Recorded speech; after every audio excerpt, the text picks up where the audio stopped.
But hey, thanks for being here tonight. We're going to try to give you an education on what SANDAG is, some of the things that are already in motion, and talk about this new RTP or Regional Transportation Plan coming up. So the San Diego Association of Governments, or SANDAG, is the Metropolitan Transportation Planning Organization for the region.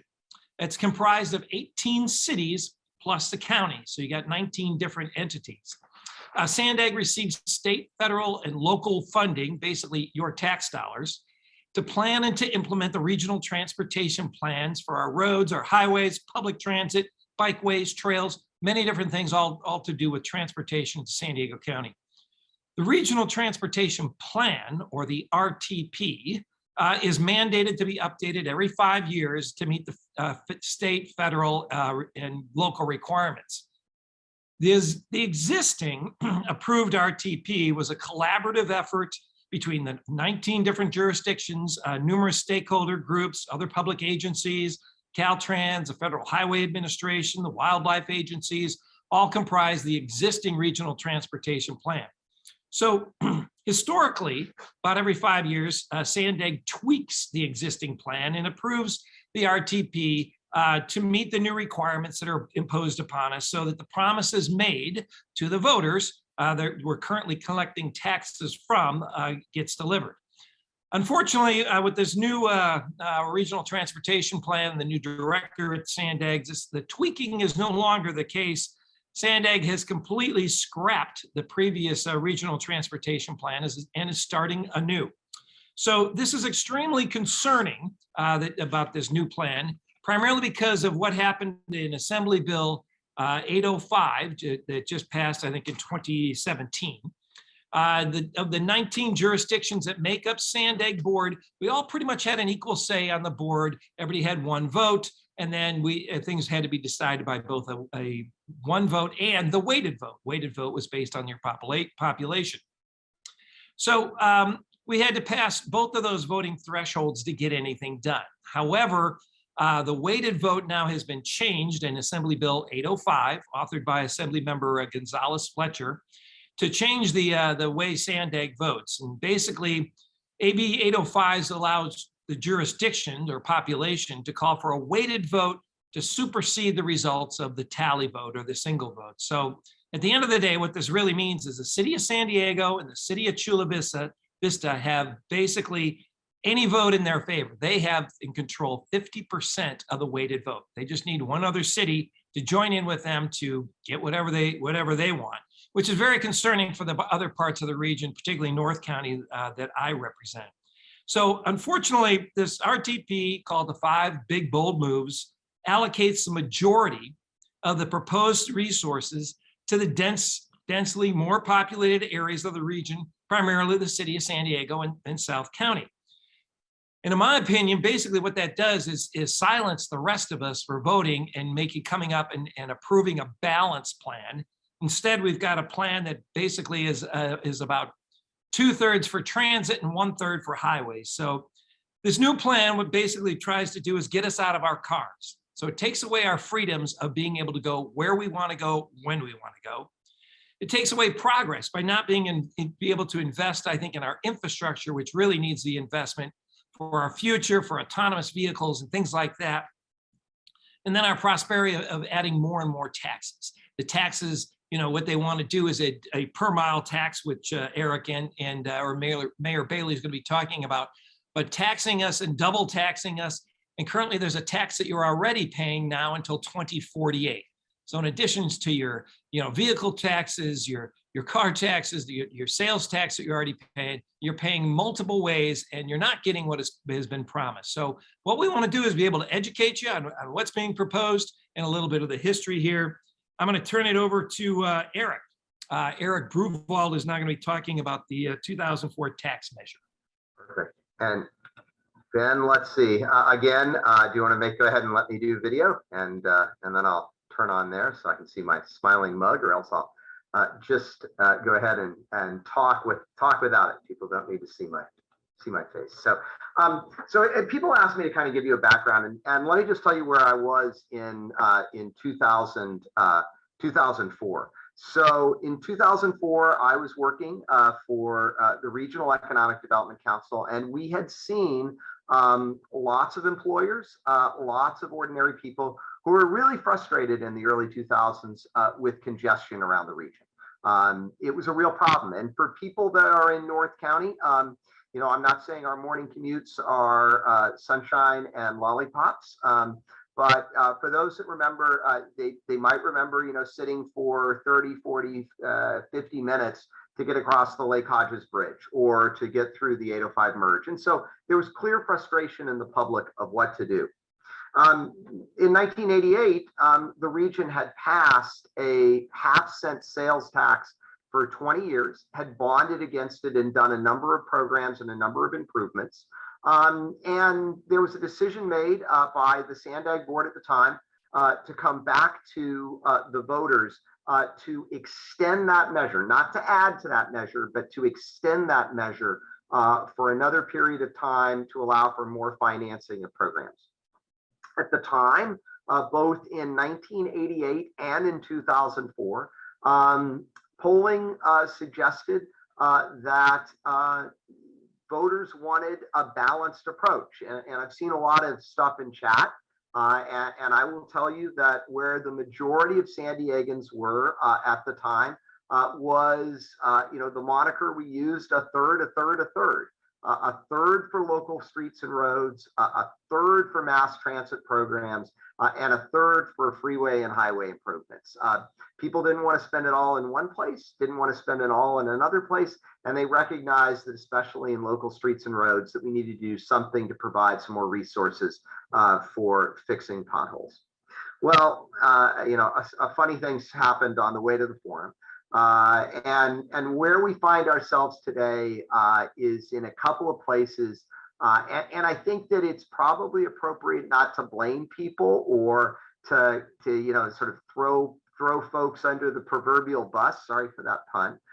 But to recognize decisions were made and they maybe, you know, didn't work out for the best. And the first decision that was made was to front load a lot of the capital improvement programs and to put them in a position to compete for federal and state dollars. And what that ended up doing was funding expensive projects like the Mid-Coast Trolley Extension that will open up, that connects Old Town up to UCSD, the improvements that many of us are driving on right now on Interstate 5, to get the toll lanes on, or kind of the managed lanes on I-15 completed, and then to do some work on the coaster.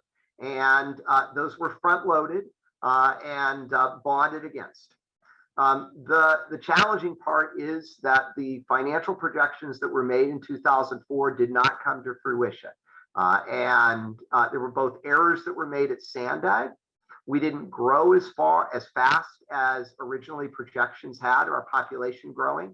And people, and I don't need to tell anybody on this webinar, you know, people have spent an increasingly amount of their paycheck on housing, and housing is not subject to sales tax. And so as they've done that, it's crowded out other goods that they might have spent money on and that would have generated taxes. The upshot is that SANDAG's out of money. And so the Transnet program is going to leave unfunded about 15 projects, many of them in North County, such as increasing the capacity on SR 78 to do some things for getting over the hill in Santee on Highway 52. There were some, and Mayor Bailey will talk about this, there were some promises made to try and solve the problems at the foot of the Coronado Bridge and get people in and out of North Island in a way that didn't impact that community. And you can see on this screen list a lot of the things that are listed as there. I just want to point out one thing, because Jenny said something in the chat, that the money wasn't handled properly. I think that it is important, because this is why this becomes a nutty problem, is that it wasn't wasted. There were decisions that made sense. I think you could make an argument to front load those transit programs because it allowed us to compete for federal dollars.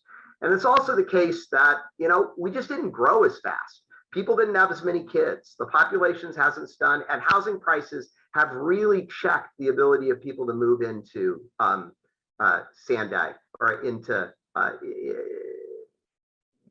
Somebody says that I'm not clear. Miles, is that the case? Yeah, it's a little staticky, Eric, but you're all good. All right, I'll get closer to the mic. And so again, it's where we find ourselves today. We can kind of play historian to figure out why that happened and cast blame around, but that's where we are. As we look to the future, I think the thing that's going to be important for folks on this town hall to recognize is two things. One, under current state law, the SANDAG would need, if it sponsors the initiative, to go back and get a 2/3 vote by the public. And that is daunting unless every region gets something and both transit users and highway users feel well served. And that is, I think, the reality of what that 2/3 threshold will be. And I think that you've got leaders like Mayor Bailey and Supervisor Desmond who are going to fight to ensure balance and communities are served all over the region. However, there's a little bit of a hiccup that emerges, and we need to be honest with people. There is a workaround that could occur if people put signatures on the street and gather signatures and put this ballot measure on through an initiative process. And that would only require then a 50% majority to increase that tax and sales tax, and could be spent, as Supervisor Desmond said, on the big five moves. And so that's kind of where we find ourselves. Miles had asked me to give you a background and a brief on that. I do have to leave early a little bit, but I'm happy to answer any questions that Miles might have seen in chat, and then fill in any blanks that I may have left. Fantastic. We'll send it over to Coronado Mayor Richard Bailey. Oh, Richard, you're muted. 1 second. There we go. There you go. All right. Well, thank you to Supervisor Desmond and Miles for helping to organize this. It was mentioned earlier by Supervisor Desmond that every several years, SANDAG is responsible for updating what is known as our regional transportation plan. Our regional transportation plan is what kind of sets the framework for how our region will move throughout the county for the next 30 years or so. Every 5 years or thereabouts, when it gets updated, historically it's gone through just slight tweaks, just little adjustments around the edges to comply with state and federal laws. However, this time around, there's significant change within the regional transportation plan, which is currently scheduled to be voted on in late 2021. Now, I'm going to go ahead and post in the comment section a link so that everyone can kind of see this plan for themselves. So I'm going to go ahead and post this. It's at sdforward.com. So everyone that wants to check out this plan can see it with their own 2 eyes. So what is actually in this plan? Well, the plan right now is being characterized by a term many of you have probably heard, known as the 5 big moves. What are the 5 big moves? Well, for the longest time, the 5 big moves have really just kind of been consultant jargon that no one could quite define what they were. So I'm going to do my best to go ahead and just kind of give you an overview of what they are conceptually.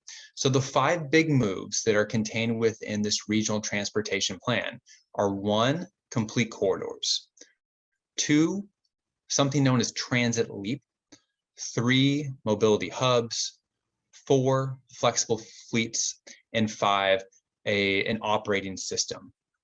So let's go through each one of those one at a time. First, complete corridors. What does that mean? Well, when SANDAG says complete corridors, what they're really referring to is new highway lanes that will be, quote, managed. Managed lanes are basically lanes that can have their pricing adjusted based on the amount of usage they're receiving at any given time. So you might have a situation where on a 3-lane highway today, that 3-lane highway becomes 4 lanes. And instead of having 3 general purpose lanes, you now might have 2 general purpose lanes and 2, quote, managed lanes that in order to use those lanes, you would have to pay congestion pricing during high volume hours to use those lanes. So complete corridors, think managed lanes, think congestion pricing. Transit leap, right? That's the second big move. Transit leap, when you hear that term, simply think of high-speed rail locally. SANDAG's vision is to attempt to connect residential hubs with business centers via high-speed rail. One of the most obvious challenges with doing this in an economical way that doesn't break taxpayers' wallets is that we are such a large county with people living and working in a variety of places that the notion that we could somehow connect, the notion that somehow one residential hub tends to frequent one business center at roughly the same times each day is kind of a head scratcher there, but that's what Transit Leap is. It's considered to be high-speed local rail. We also have what are known as mobility hubs, basically very densely populated centers where you're going to have very densely populated residential buildings coming together with a variety of different transportation options, where managed lanes, your high-speed local rail, and something known as flexible fleets will all kind of come together to give the public multiple options. You can kind of think of these almost like from Supervisor Desmond might appreciate this. In the airline world, you have some carriers that kind of have this hub and spoke model, where if you fly to one city that's maybe, Delta has a big hub somewhere, so you're going to fly to that hub and then fly to your final destination. And so think of mobility hubs almost like this hub and spoke mentality where a bunch of transportation options come together. Flexible fleets, when you hear that term, think ride share, bike share, and scooter share. Also probably going to be concentrated in these mobility hubs, these really densely populated areas. And then a very small percentage of the funding for the regional transportation plan will go to fund the fifth big move, which is known as the operating system. It's kind of like the backbone, if you will, of what SANDAG envisions as the 5 big moves. So what is the price tag associated with these 5 big moves? It's approximately $163 billion in today's dollars. SANDAG throws around a whole bunch of different numbers associated with this plan. We're going to use $163 billion for the purposes of this discussion. As the plan unfolds over the next 20, 30 years, those $163 billion will increase over time because the $163 billion price tag is simply in today's dollars, not in the year of construction. So of the $163 billion, the bulk of the plan proposes public transit and pedestrian infrastructure, with nearly 2/3 of all capital dollars going to fund new rail lines, new bus lines, new bike lanes, and trails. There is this talking point that is used by proponents of this new plan that says, we need a more balanced approach. We've been out of balance for too many years, investing too much money in highways and in roads. The truth of the matter is, as was mentioned just now, most of the funding, most local transportation funding dollars have gone to fund public transit over the past 20 plus years. So essentially what this new plan does is it doubles down on everything that's been done before by continuing to fund in a disproportionate manner public transit. So over 2/3 of that $163 billion goes to fund predominantly public transit. In fact, most of the highway improvements that are called for within the regional transportation plan actually reduce the number of general purpose lanes that exist today and convert them into those managed lanes. That's that complete corridor 5 big move, one of those 5 big moves. So by taking general purpose lanes, adding one to, say, an existing highway, but then converting them from general purpose lanes into managed lanes, you're going to start paying this congestion pricing for using the highways that we currently enjoy today, essentially at no additional cost. Couple points worth noting that right now, approximately 2.5% of the population uses public transit. And that was actually before COVID began. That percentage is actually lower right now. Now, this is not unique to the San Diego region. Public transit ridership has been falling throughout the country, and there's a number of reasons behind that. But It's important for our region, right? So this is our region. We're concerned with our transportation plan. So it's important to keep in mind what's working here and what's not.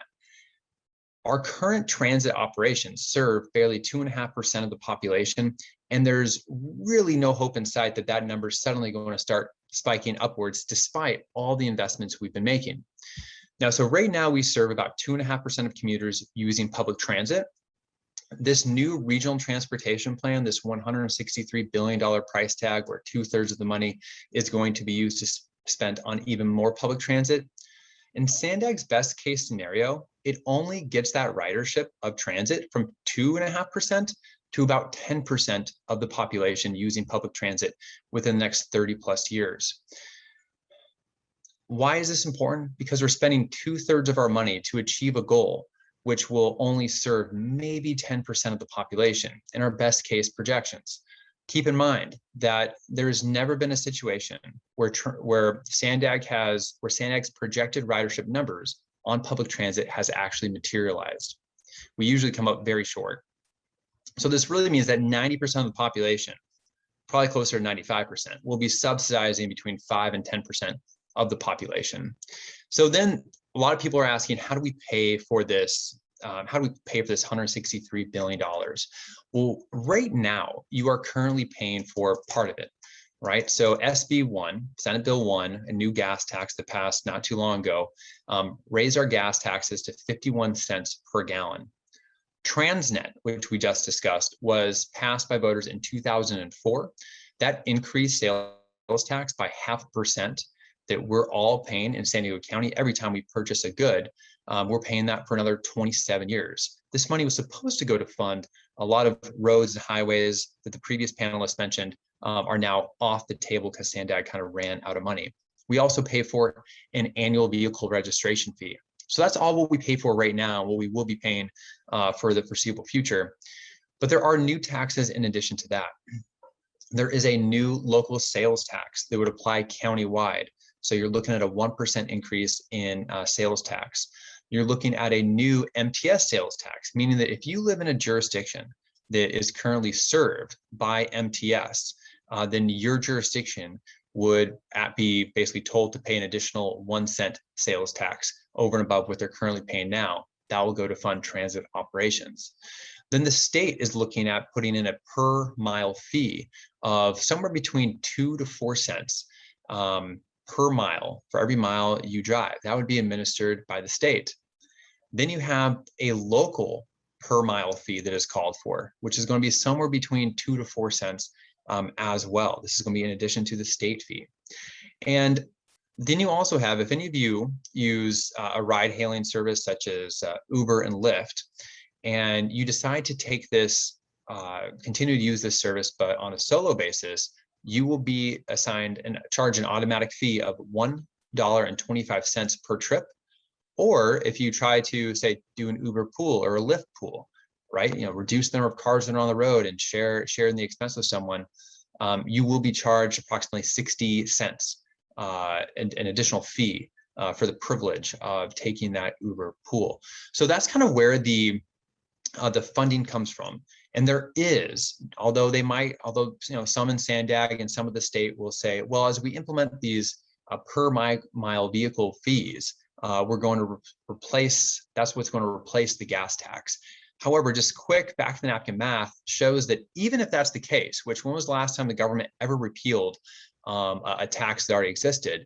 Even if that was the case though, just for the sake of discussion, consider someone that gets 20 miles per gallon for their car right now. So 20 miles per gallon, meaning that over the course of 1 gallon, you're going to pay approximately 40 cents locally for each vehicle mile you traveled, and then you're going to pay another 40 cents to the state. So now you're up to already 80 cents if you're getting 20 miles per gallon, which is over and above what the gas tax is today. So even if they were to suspend or get rid of the gas tax, you will still be paying more in the future to fund these 5 big moves than you are paying right now, but arguably you'll have less service to enjoy. So I'm going to turn it over to Jim Desmond to kind of wrap it up real quick, and then I think we'll go into questions. All right, Mayor Bailey, thank you so much. Thanks for given that presentation there. I don't know how to turn my camera back on, but we'll see how that happens here. I got Miles running into the room right now. We'll see what he can do. Anyway, well, just to kind of recap, since well, we're still working on this camera issue, to recap this, SANDAG, has come up with this new regional transportation plan, and a lot of new taxes to try to to pay for this thing. I'll just kind of share with you some of the things that I've got disagreements with the current plan. And as it was discussed, SANDAG sort of ran out of money. However, promises were made. That 2004 tax increase that was voted on, promised all of those road projects. If you looked at the road projects, the projects that were not yet done, that the main, most of them were all road projects.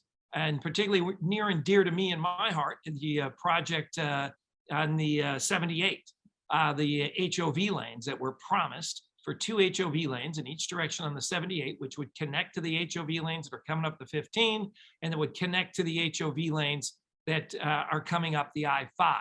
So unfortunately, those have been scrapped. And quite frankly, to me, I think it's very hard for SANDAG to say, okay, we're not going to carry out the last promises that we made, but here we're asking for more money with a new set of promises.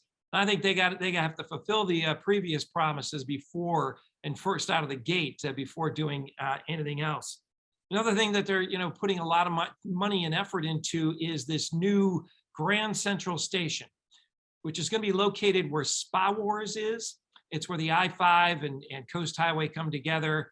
There, you can see it along the freeway. It's that building with kind of a jagged edge or jagged rooftop. It's been there for many, many years. That's Spa Wars. That's where they want to put this new Grand Central Station, to where they're going to connect all of this potential rail to. And so they want to put that in first. To me, I think the most important transportation project in San Diego County, I'd like to say the 78, but it's really the Del Mar Bluffs. We've got a single track that Amtrak uses, the freight trains use, the coaster uses, the single track that is on the bluffs, which are basically sand, on the west side of Del Mar, that to me, they're trying to do a heart transplant with Grand Central Station when you got your major artery still bleeding out. I think that's where any emphasis should be done. And then next, I think with all of these trains, they're proposing high-speed trains. A high-speed train, if you had a high-speed train, let's say you had one start in Oceanside, one in Escondido, maybe one at Santee or Chula Vista, it maybe would have one stop.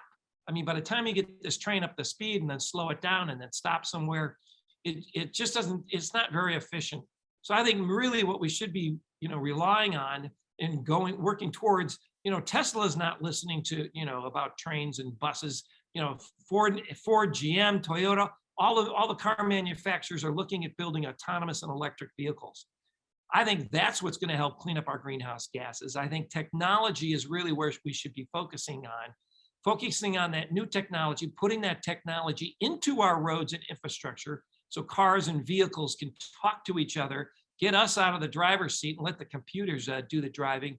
I think that's going to make our roads much, much more efficient and get people potentially, have less congestion on the roads through technology, not through the, the trains and the technology of the 1800s, but getting and taking advantage of that of technology in our future.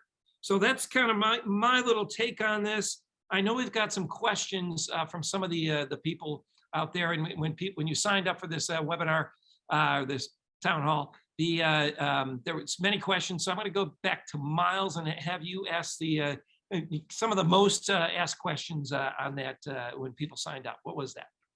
Yeah, so we'll start here. Richard, I'll go to you, Mayor of Coronado. Is there any way to reverse this plan? This was the one that was asked probably the most. And so what can people do?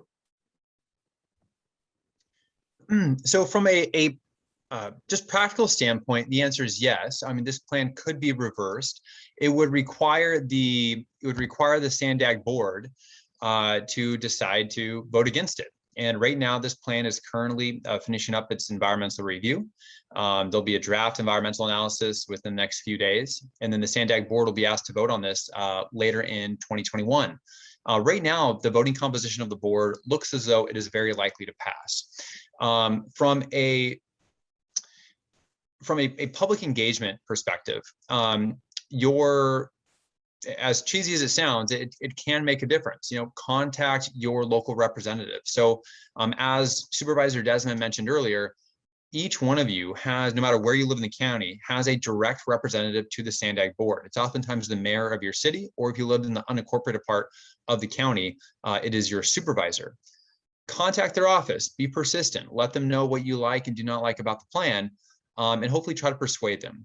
Supervisor Desmond, through working with his staff, and there's several other board members here that are going to do everything we can to advocate for a more sensible plan to go forward. But from a board level perspective, it's going to be very difficult to stop. It will require tax increases, and those will have to be approved by the voters. So when this plan comes up, if you're not satisfied with the plan, when they ask for a tax increase at the ballot, simply say no. Those are the two best ways you can make your voice heard. Awesome. Next question will be for Supervisor Desmond. And I know we touched on this and we can bring up the slide again, but what percentage would go to mass transit? What percentage goes to roads, highways, etc.? Well, right now, it's proposed as 2/3 of it going to mass transit, and then 1/3 going to roads. But it's not going to roads in the way that you might expect. It's not going to be any new freeway lanes or it's going to be managed lanes. And so what they're proposing on the 78 is actually taking, there's 3 lanes in each direction right now, is taking one of those lanes and turning it into a bus lane or a transit lane or something like that. So they're not really, when they say, yes, money is going to go towards roads, it's not like what you'd think, particularly like those HOV lanes that I talked about, that should be new and should be added, that people are paying for. So unfortunately, a lot of money is going to transit, and I'm okay with transit. Transit works in some areas. Downtown San Diego, where the trolleys are, that works. Up and down the coaster route between Oceanside and downtown San Diego, that works. I think money and effort should be going into enhancing those routes, double tracking those routes, getting more frequencies on those, as opposed to putting high-speed rail, which is going to be almost impossible to do. All they've really got right now in the plan is just colored lines on a map. There's no land that's been acquired. There's no, really specific drawn out lines of where this is going to happen. So, unfortunately, the bulk of the dollars are going towards mass transit. What SANDAG wants to do is get the single occupancy driver out of the car. They want to get you in buses. They want to get you more into carpools, which is fine, but you're giving up a lot of your freedom by doing that. So transit works in some areas, but in the past 10 years at least, most of the money has gone to transit. And in these 5 big, bold moves, the vast majority of that as well is going into transit. And it really doesn't accommodate the 90 to 95% that Mayor Bailey had talked about for the rest of us in roads. Uber and Lyft are going to be buying fleets of cars, fleets of autonomous cars that you're going to summon with your phone. And that vehicle is going to take you somewhere, and then that vehicle is going to be, then go out someplace else. So many businesses are counting on still using the roads. Freight's going to be using the roads. Mom and dads and everybody else that have places to go. The transit doesn't go. Particularly if you notice these maps, it kind of obliterates the entire East County. Most of the stuff east of the 15 is getting nothing, little to nothing. So anyway, I'll stop my rant, but unfortunately, I think too much of it is going to transit at this point in time, and it's not really serving the people that are really paying the taxes through gas taxes and per mile taxes, and the money's being shifted to mass transit instead of going into roads. Go back to Mayor Richard Bailey. Mayor Bailey, one of the things that people are particularly worried about is the tracking tax, right? And one of the questions we get is, okay, they want to tax you for every mile. What will this look like? What are we kind of talking about here? Yeah, that's an unknown question at this time, or we don't know the answer to that question yet, Miles. And there are various proposals. There's been various ideas that have been floated. Everything from having people self-report the number of miles they drive on an annual basis, which then could be audited by a government bureaucrat, to having a device in your car that can automatically track the number of miles you're driving and then bill you accordingly. So there definitely are privacy concerns. The state is already conducting a pilot program now, and contained actually within the infrastructure bill that's currently being debated in Congress that just passed the Senate. There is a program in there to attempt to do this at the federal level, at least develop a pilot program to see how this could be incorporated at the federal level. So, state and federal officials are trying to figure out the quote best way to do this. And so there are privacy concerns, and until we have a better understanding of exactly how they're going to do it, it's impossible to know how to best address those privacy concerns. But just to be clear here, although officials will tell you, oh, hey, it's our anticipation that this vehicle mile travel fee or tax will go ahead and replace the gas tax. There's no guarantee of that. That is not written anywhere in this plan. There's no guarantee that if this plan is approved and you're being charged per mile, that you will also see a reduction in your gas tax. So keep that in mind too. Awesome. Got this. We'll go to Supervisor Desmond because I know Eric Bruvold had to drop out here. Supervisor, I got this from a nurse in Alpine that rode in, and let me get you the video here, Supervisor. I drive almost 100 miles a day to and from my job as a nurse practitioner for very ill patients in Poway from my home in Alpine with stops at daycare. Due to where I live, irregular hours and very long, unpredictable days, obviously public transit isn't an option for my situation. And then it says, why are you trying to financially force me out in San Diego? Well, that's a very good question. A lot of people in San Diego County, and even people that live outside of San Diego County, have to commute in here. Unfortunately, our housing prices have been so ridiculous that primarily because of more and more government regulation put on housing, and we forced our workforce to live in Temecula, to live in Hemet, to live in Alpine's a beautiful place, or live in Julian, so they can afford housing.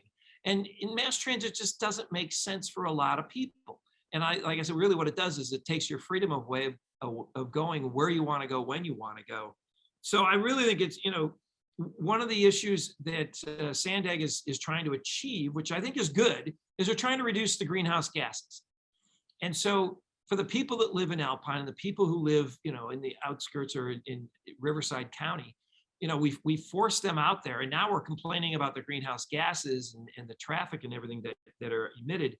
The electric vehicles, they're not the panacea, but I think more and more vehicles, as they go to electric, as they go to this new technology, that is what's going to help take care of some of the greenhouse gases. I mean, that's really the crux of it. It's not the individual driver in their car, it's what the vehicle is emitting.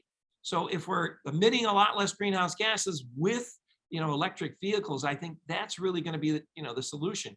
I always kind of refer back to, I don't know if those of you that are old enough to remember smog days. Remember, we used to have smog days, and there was alerts, and they tell people not to go outside because of the smog level and things like that. But we don't have smog days anymore. However, they still require you to smog your car because there's a tax they're not going to get rid of either.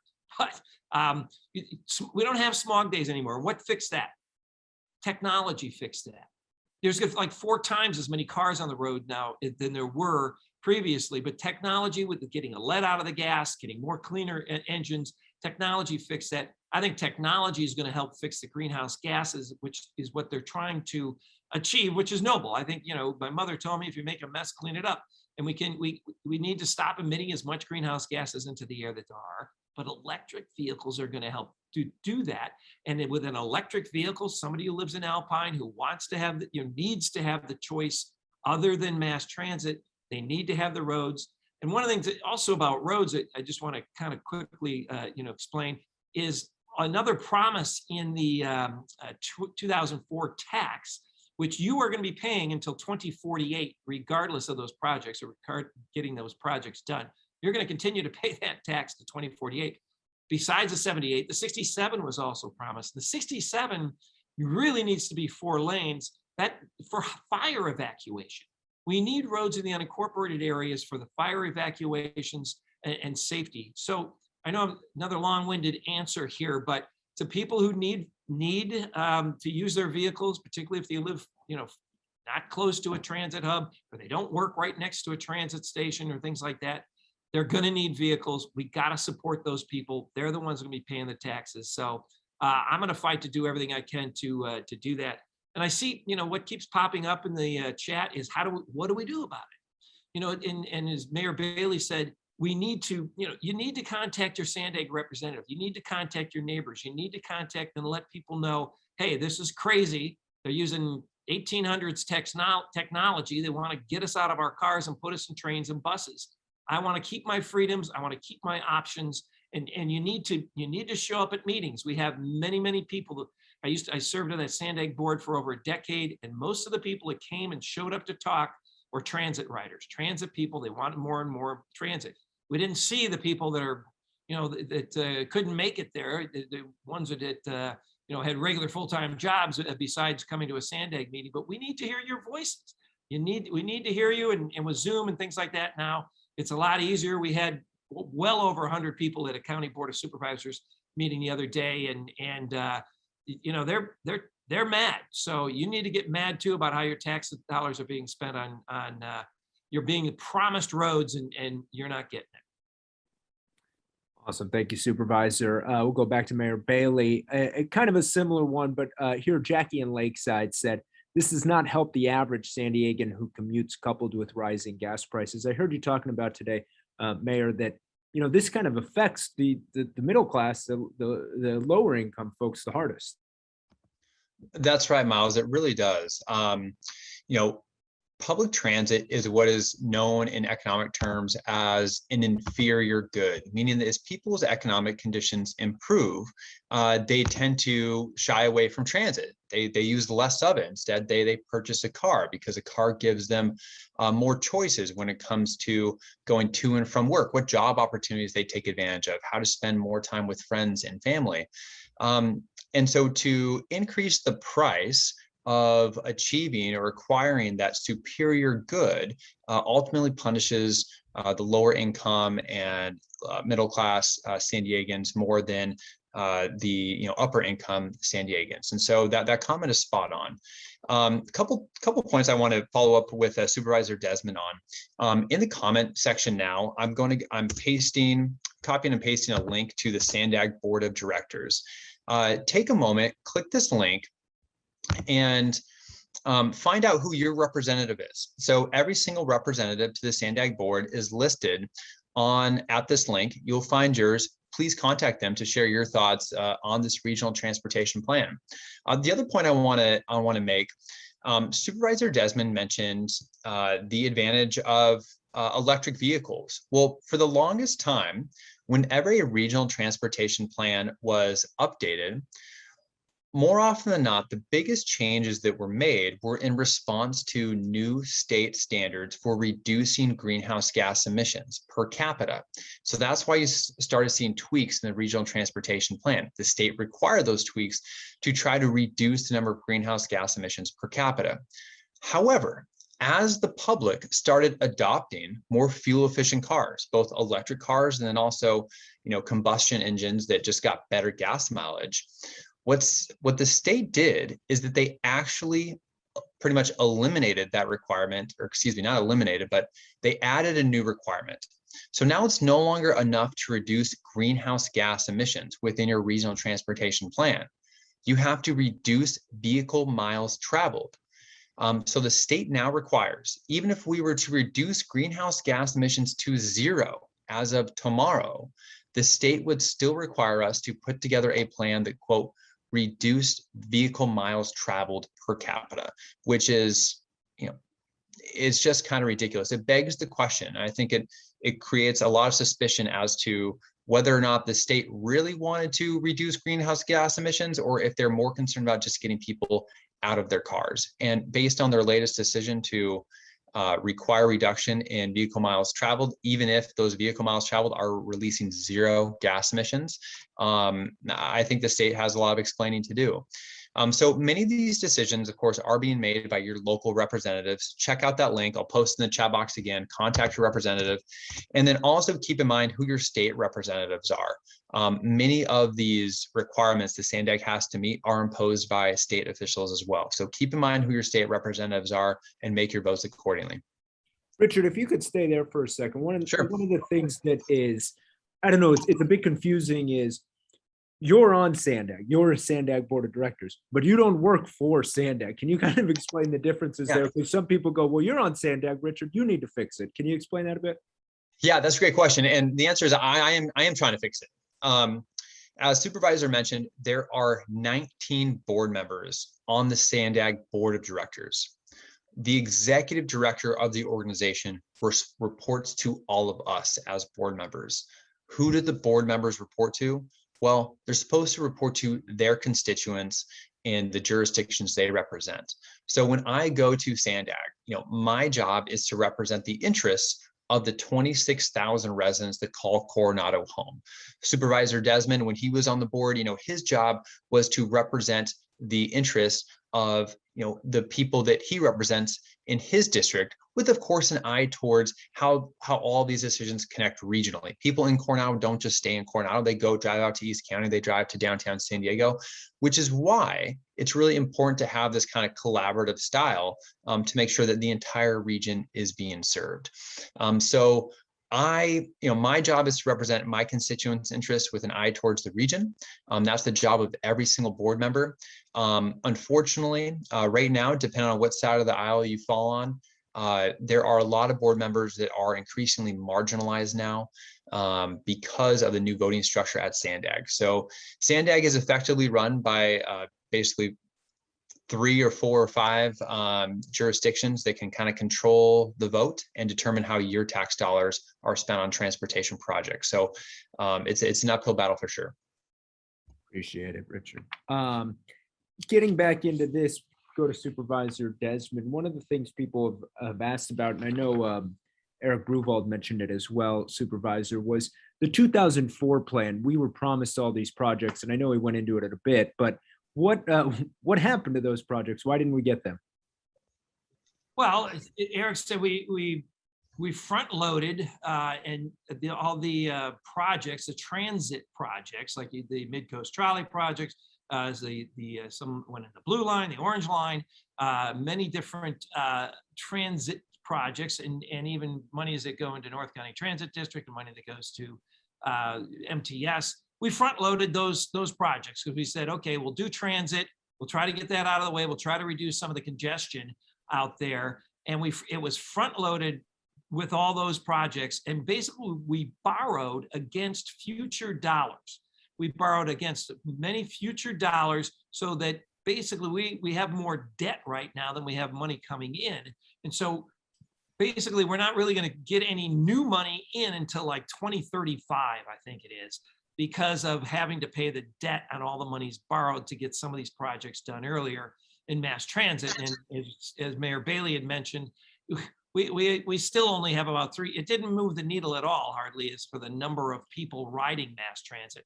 Maybe a little bit of a tweak, but not for the amount of money that's actually been spent. And like I said, transit works in certain areas, but it doesn't work in it works in New York, it works in Paris, it works in Tokyo, it works in where you have very high concentrations of people living in certain areas. We don't have that in San Diego County, and nor I don't think we ever will, except for downtown San Diego County. So it's kind of convoluted, but what we really need is a balanced plan, and it hasn't been balanced.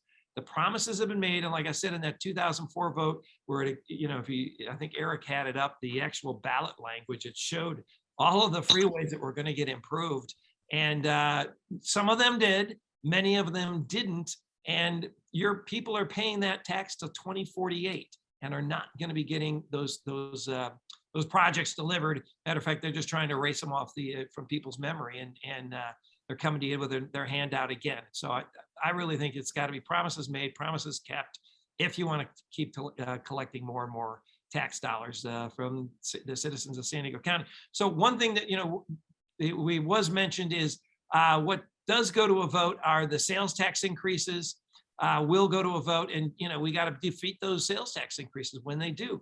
They may need 2/3, they may need only 50%. And I know many people are trying to work to get that down to 50%. Even if they do, we got to win by 50%. We got to beat that. We got to make sure that it's a balanced program going forward. People are getting, the road money should be going to roads. I don't mind helping out transit, but it seems to be, a major deficit without a lot of gain here lately. Supervisor, sticking with that, because I know you're very focused on the technology aspect, like you mentioned earlier. Gary wrote in and said, why don't we look at using the private sector to fulfill some of our transportation needs, utilize Uber, Lyft, instead of more buses that transport maybe only a handful of people? Hallelujah. I think Uber and Lyft are getting ready to do that. They're basically, you're probably only going to have people have multiple cars. I think in the future, you may only have one car or no car, because you're going to be able to just summon a car to come get you. Now, if you got kids and you got to, get them to different places, the back seats full of Cheerios or whatever, you're still going to need a vehicles. But I think technology and the private sector is we got to let that play out and let that happen.